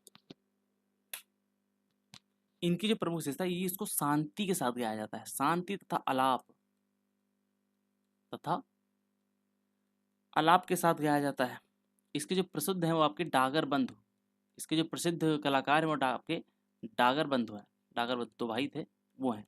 जो आपकी खंडार शैली, इसमें आपका तेज और वीरता के साथ गाया जाता है। तेज तथा वीरता का प्रदर्शन इसमें करते हैं। तो आपका नाहौर है, इसमें यानी कि छूट तथा गमक, समझ रहे हैं? गमक की शैली है इसमें। और जो गौहार है, इससे आपका तानसेन जुड़े हुए थे। ये आपका तानसेन आपका गौहार शैली से जुड़े हुए थे। आप समझिए, जो राजा जो मान सिंह तोमर थे, मान सिंह तोमर थे, इन्होंने ये कहाँ के राजा थे? ये आपके ग्वालियर के राजा थे। कहाँ के? ग्वालियर के राजा थे, जिन्होंने 15वीं शताब्दी में ध्रुपद को थोड़ा सा एक नया जीवन दिया था। ध्रुपद को एक नया जीवन दिया, यानी कि इसको पुनर्जीवित किया। ये इसका जो व्याख्या किसमें मिलती है? इसकी व्याख्या किसमें मिलती है? एक रचना थी मान कौतूहल, उसमें इसके मतलब जो प्रमाण है वो देखने को मिल जाते हैं। ध्रुपद के इसका जो घराना, अच्छा ये समझ लो, घराना हो जाएगा आपका बेतिया घराना। एक तो बेतिया कहाँ है? बिहार में है। और आपका दरभंगा घराना इसके प्रमुख हैं। एक आपकी ख्याल गायकी आती है, यहाँ पर लिखेंगे। एक आपकी आती है ख्याल गायकी, एक आती है धमार गायकी, ठीक है। और जो इनकी भाषा थी वो तो ब्रज भाषा और संस्कृत से संबंधित था। अभी आप बताएंगे जो आपकी ख्याल गायकी थी, जो आपकी ख्याल गायकी थी, अ, ख्याल, एक मिनट, ध्रुपद गायन और ख्याल। ध्रुपद में क्या है, इसकी थोड़ी ये चार बाणियां हैं, चार बाणी हैं, यहाँ पे थोड़ा सा जटिल है, इसी को थोड़ा सा सॉफ्ट करके बना दिया गया ख्याल। इसी का वर्जन है, थोड़ा सा सॉफ्ट वर्जन है, ख्याल बना दिया गया, ठीक है। और कल्पना शैली, कल्पना शैली पर आधारित है आपका ये, कल्पना शैली पर आपका आधारित है। अमीर खुसरो इसके जनक है, अमीर खुसरो इसके जनक है। जो आपकी धमार है, ठीक है, ये ध्रुपद जैसा ही है तो ध्रुपद जैसा ही है, लेकिन एक टाइप का क्या है ये आपका, जैसे जैसे आपका, हाँ, होली, होली धमारी भी कहते हैं इसको, होली। होली में आपका मुख्यतः गाया जाता है, आपके रुके गाँव में होता होगा, जैसे आपका होली के समय 2-3 दिन पहले से माहौल शुरू हो जाता है, बड़े बड़े लोग गाने लग जाते हैं, ठीक है। 14 मात्रा आधारित वाला गीत है, इसको धमार के अलावा धमारी भी कहते हैं। गाँवों में होली के समय पर ये होता है, इस समय होता होगा। नॉमिनल जीडीपी की गणना किस कीमत पर की जाती है? जो आपका नॉमिनल जीडीपी है, ये आपका किस पर की जाती है, यानी कि जो आपकी चालू बाजार कीमतें रहती हैं, यानी कि चालू बाजार कीमतों पर, उस पर की जाती है। मैं आपको बता चुका हूँ कि नॉमिनल जीडीपी और आपके जो होते हैं रियल जीडीपी, जीडीपी डिफ्लेटर, ये सब क्या होते हैं, इसका फार्मूला भी मैंने बताया था, लेकिन चलो यहाँ पर एक बार हम फिर से समझ लेते हैं। यहाँ पर लिखेंगे नॉमिनल जीडीपी, नॉमिनल जीडीपी, फिर लिखेंगे रियल जीडीपी, ठीक है। रियल क्या आपका जीडीपी, जीडीपी डिफ्लेटर, और फिर आपका आता है potential GDP, potential GDP, green GDP, सब कुछ है green GDP, okay. Green GDP के बाद आपका आता है पीपीपी, क्रय शक्ति वाला, पीपीपी यानी कि पावर टू परचेज इसको कहते हैं, है ना, यानी कि लिख लो OWER, पावर टू परचेज, क्रय शक्ति यानी कि आप कितना खरीद सकते हैं, पावर टू परचेज। चलो अभी इसको समझते हैं।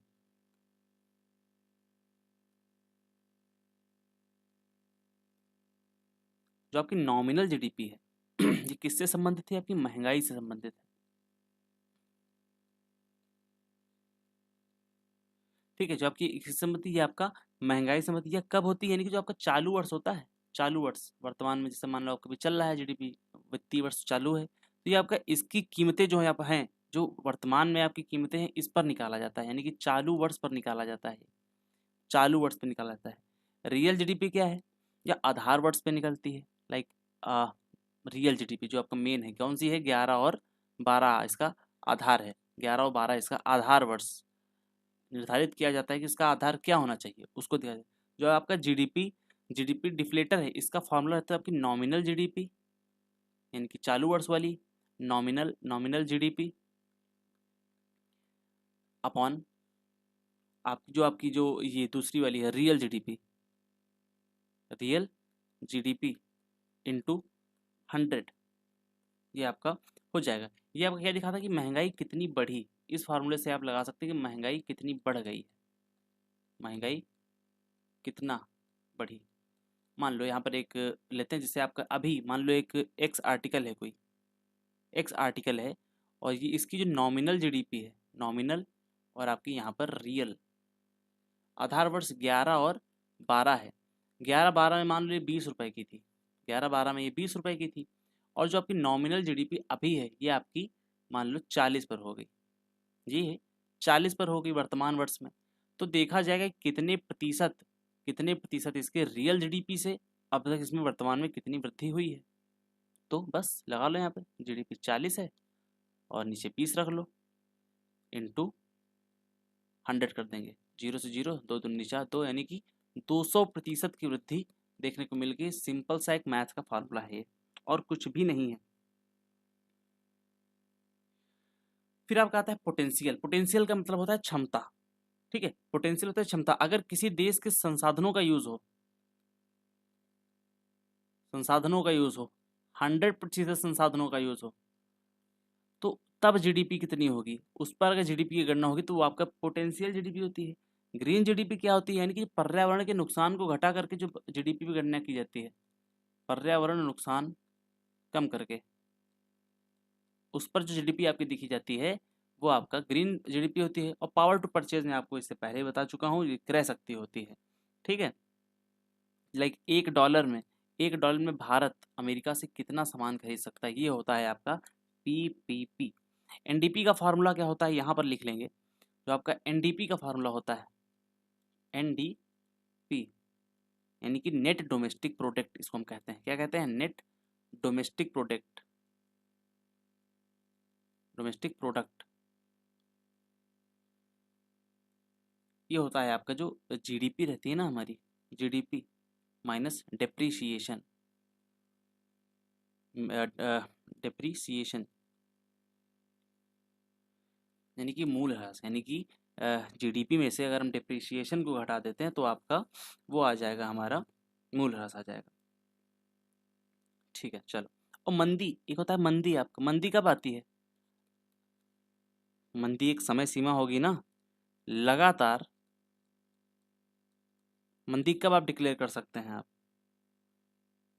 जब लगातार 2 तिमाही यानी कि 2/3 यानी इंटू 12, 3 चौक 12, 4 दूनी 8, अगर 12 महीने में 8 महीने आपकी लगातार जीडीपी गिरती रहे, लगातार जीडीपी क्या हो, डाउन होती है, तब हम उसको मंदी का दौर कह देते हैं। ठीक है, मंदी का दौर कहते हैं। भारत में मंदी का दौर 1991 में आया था। यहाँ पर आपका मनमोहन सिंह थे, तभी उन्होंने एलपीजी लाया था। यहीं से आपका चीज़ें सुधरी थी, कई बार बता चुका हूँ।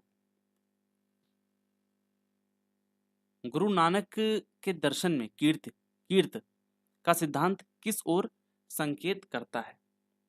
ठीक है, तो मूर्ति पूजा तो होगा नहीं, तो ओंकार ईश्वर एक है, पुनर्जन्म संन्यास, कीरत करो, कीरत, गुरु नानक का कहना था उनका दर्शन में कीरत करो, इसका फुल फॉर्म था, मतलब फुल फॉर्म नहीं, पूरा था, कीरत करो, उनका कहना था कीरत करो। कीरत करो का मतलब होता है कि एक इसमें तो कोई ऑप्शन नहीं है। कीरत करो का मतलब होता है, मतलब ईमानदारी से मेहनत करके कमाओ, किसी का हक ना करो, हक ना खाओ मतलब। ठीक है ना, तो पुनर्जन्म संन्यास, तो ओंकार ईश्वर एक है, कोई भी नहीं है इसमें। अगर आप ऑप्शन के हिसाब से जाएंगे तो इसका सही उत्तर संन्यास होगा। क्या होगा, संन्यास होगा। तो कुल मिला के ऑप्शन के हिसाब से जा सकते हैं संन्यास, लेकिन यहाँ पर परफेक्ट कोई नहीं है। यहाँ पर हो जाएगा किसी का बुरा करके कभी मत खाओ, यानी कि ईमानदारी और मेहनत की कमाई करो, ईमानदारी तथा मेहनत से संबंधित है आपका कीरत का। ठीक है, उन्होंने उनके और भी कथन है, जैसे आपका कीरत करो मैंने आपको बताया, एक था नाम जपो, नाम जपो, नाम जपो के अलावा वंड छको, वंड छको। ठीक है, लंगर, लंगर की शुरुआत किसने की थी, यानी कि जो भंडारा होता है, जो आपका नाम जप होता है, इसमें इनका कहना था ईश्वर का नाम लेते रहो, ईश्वर का नाम जप करो, नाम जपो। वंड छको का मतलब था दान दो, अपनी कमाई सा, अपनी कमाई का कुछ हिस्सा दान देना चाहिए आपको, कमाई का कुछ हिस्सा दान देना चाहिए। जो आपका लंगर था, यानी कि जो लंगर था इनको नानक देव ने ही स्टार्ट किया था। एक मिनट, लंगर, अरे यार नानक, गुरु नानक देव जी ने ही स्टार्ट किया था, जिसको पंगत, पंगत के नाम से भी जानते हैं। किस लिए किया था, क्योंकि ऊंच नीच का मतलब जो भेदभाव है वो धीरे धीरे खत्म हो, क्योंकि एक ही थाली में अगर 10 लोग खाएंगे तो वो लगभग लगभग बराबर कहे जाएंगे। तो यही इसी सोच के साथ इन्होंने इसकी स्थापना की थी। ठीक है, आप बताएंगे जो करतारपुर है ये कहाँ पर है,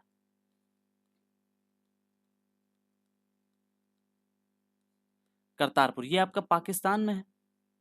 यहाँ पर क्या था, यहाँ पर था, यहाँ पर इनके खेत हुआ करते थे, जो आपके गुरु नानक थे इनके यहाँ पर खेत हुआ करते थे। अंतिम समय इन्होंने यहीं पर बिताया था, अंतिम समय यहीं पर बिताया था। सच्चा सौदा आपने सुना होगा, सच्चा सौदा।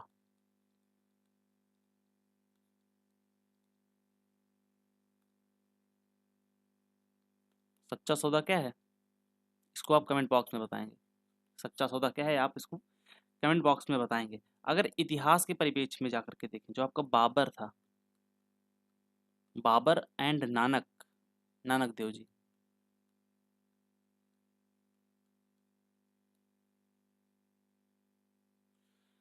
बाबर नानक में हमेशा ऊंच नीच चलती रही।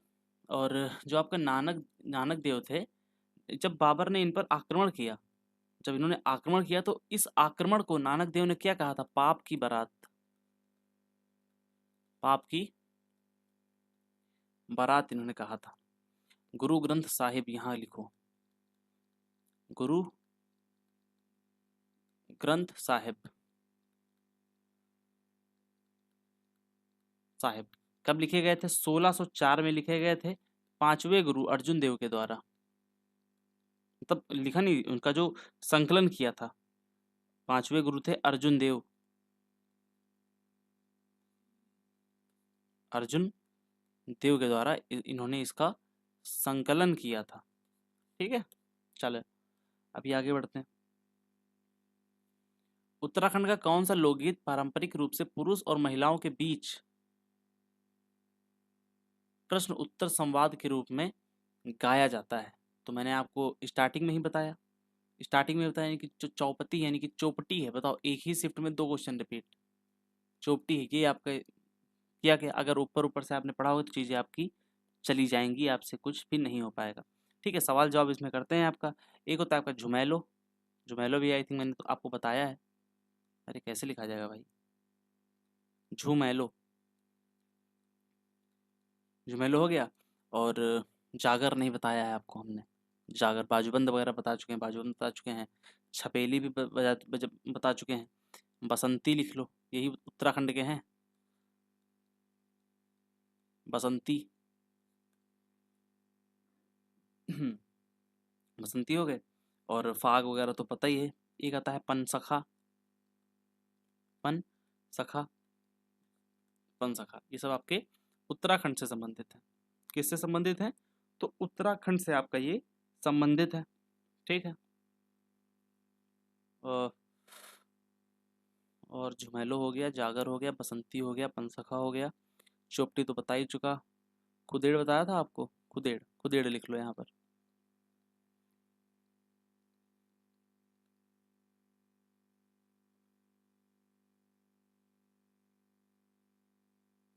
खुदेड़, खुदेड़ हो गया। तो झुमैलो ये आपका कहाँ का है, ये आपका गढ़वाल क्षेत्र में आपका ये गाया जाता है।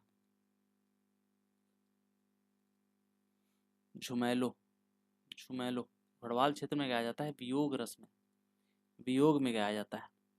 ठीक है, और जो आपका जागर है, जागर आपका क्या कहा जाता है, जागर, जागर याद नहीं आ रहा है, खैर जागर, हाँ जागर यानी कि जाग, इसको ऐसे याद रखो, जाग किसको जगाने के लिए, अपने देवताओं को जगाने के लिए, देवता तथा जो आपके स्थानीय वीर होते हैं, स्थानीय वीरों को जगाने के लिए, स्थानीय वीरों को जगाने के लिए। ये आपका जो पंसखा होता है, यानी कि पा से पन यानी पानी, पानी का जो सखा है, यानी कि वर्षा ऋतु में आपका गाया जाता है। ये आपका वर्षा ऋतु का सॉन्ग है। और जो आपका बसंत है, ये भी आपका वसंत ऋतु का है, ये भी आपका वसंती जो है आपका वसंत ऋतु का है। ठीक है, चलिए अभी आगे बढ़ते हैं।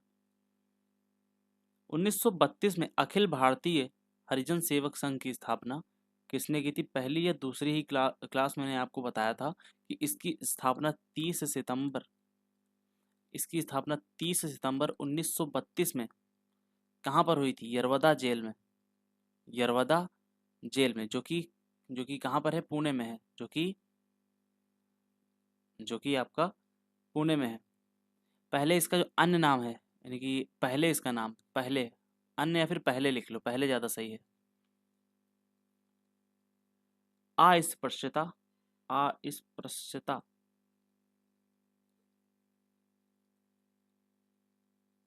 निवारण संघ, ठीक है। इसके जो पहले अध्यक्ष थे, इसके जो अध्यक्ष थे, किसके, अखिल भारतीय हरिजन सेवक संघ, जब इसका नाम हुआ करता था अस्पृश्यता निवारण संघ, तो इसके अध्यक्ष थे वो आपके घनश्याम बिड़ला जी थे, घनश्याम बिड़ला, ठीक है। सचिव कौन थे, ठक्कर जी थे। सचिव सचिव सचिव थे इनके ठक्कर बप्पा, ठक्कर बाप्पा, ठक्कर बाप्पा थे, ठीक है। हरिजन, हरिजन नाम किसने दिया था, तो महात्मा गांधी जी ने दिया था, यानी कि हरि के जन ईश्वर के जन इसको कहा गया था। आपकी जो पत्रिका थी हरिजन पत्रिका, पत्रिका कौन सी पत्रिका, हरिजन पत्रिका, ये कब प्रकाशित हुई, तो 1933 में प्रकाशित हुई थी। हिंदी अंग्रेजी गुजराती तीनों में अवेलेबल थी, एक प्रकार की ये साप्ताहिक थी। कैसी थी, साप्ताहिक थी। हरिजन यात्रा कब हुई, हरिजन यात्रा 1933 से लेकर के 34 के बीच में आपका ये हुई थी। यहीं से आपका गांधी जी का जो राजनीतिक करियर था वो आपका लगभग लगभग नहीं, हरिजन यात्रा, हाँ यहाँ से राजनीतिक करियर छोड़ दिया था। राजनीतिक जो करियर था इनका वो त्याग दिया था। करीब 12,500 मील इन्होंने पद यात्रा इसमें की थी, ठीक है। आत्मसम्मान आंदोलन, आत्मसम्मान आंदोलन इसको किसने किया था, तो ये ईवी रामास्वामी पेरियार थे, एक पेरियार, कहाँ के थे पेरियार, जो पेरियार थे ये ब्राह्मणवाद के विरोधी थे। क्या थे, ब्राह्मणवाद के विरोधी थे, और इन्होंने द्रविड़ मुनेत्र कड़गम, यानी कि जो वर्तमान में आई थिंक AIDMK ऐसे कुछ, तो वो तो द्रविड़ मुनेत्र कड़गम की स्थापना की थी, ठीक है। जो मूक नायक था आपका, मूक मूक नायक, ये किसका आपका अखबार था, जो मूक नायक अखबार था ये आपका BR अम्बेडकर जी का था, BR अम्बेडकर जी का था। इसकी फंडिंग किसने की थी, इसकी फंडिंग किसने की थी, इसकी फंडिंग किसने की थी, आप प्लीज कमेंट बॉक्स में बताएंगे, प्लीज इसको जरूर बताएंगे, ठीक है। सत्य शोधक समाज, सत्य शोधक समाज, सत्य शोधक समाज की स्थापना ज्योतिबा फुले जी ने की थी, ज्योतिबा फुले जी ने की थी। कब की थी, 1873 में की थी। और ज्योतिबा फुले जी की एक पुस्तक है, उसका नाम है गुलामगिरी, गुलामगिरी पुस्तक है। एक आपका क्वेश्चन बनता है, यहाँ पर लिखेंगे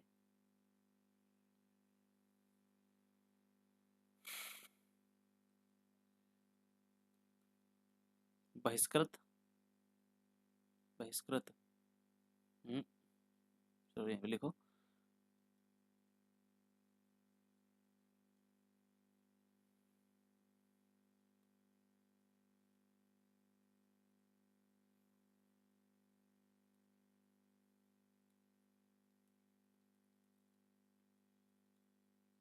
बहिष्कृत हितकारिणी, हितकारिणी सभा, इसको 1924 में स्थापित किया गया था, किसके द्वारा, BR अम्बेडकर जी के द्वारा, BR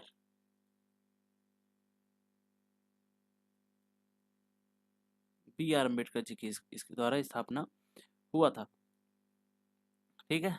यहाँ से आपका पहला सेट समाप्त होता है, और आपको सेकेंड शिफ्ट की वीडियो कल मिलेगी, एंड देन कल का मतलब आज ही मिल जाएगी शाम तक, और सेकेंड एंड थर्ड मर्ज होके मिलेगी, सेकेंड प्लस थर्ड आपस में आपको देखने को मिल जाएगी। सारा डेटा तैयार है, ये देखो दिखा देता हूँ यहाँ पर, ये देखो आर्य समाज और ये सब ना, तो आप यहाँ से इसको अच्छे से कर पाएंगे, ठीक है। और एक मिनट आपको कुछ दिखाता हूँ, शायद मैंने लास्ट वाले में आंसर नहीं किया है, लास्ट वाले में आई थिंक मैंने आंसर नहीं किया है। तो 1932 में हरिजन सेवक संघ, मैंने आपको बताया कि हरिजन सेवक संघ की जो आपकी स्थापना थी कहाँ पर हुई थी, यरवदा जेल में हुई थी, ठीक है, इसका पहले का नाम क्या था? अस्पृश्यता निवारण संघ था। तो इसका जो स्थापना की थी वो किसने की थी? महात्मा गांधी जी ने की थी। महात्मा गांधी जी ने हो जाएगी ना 1932 में, 30 सितंबर 1932। चीज़ों को रिवाइज करेंगे, अच्छी चीज़ें क्लियर हो जाएंगी। मिलते हैं आपको वीडियो में, तब तक के लिए जय हिंद एंड जय भारत।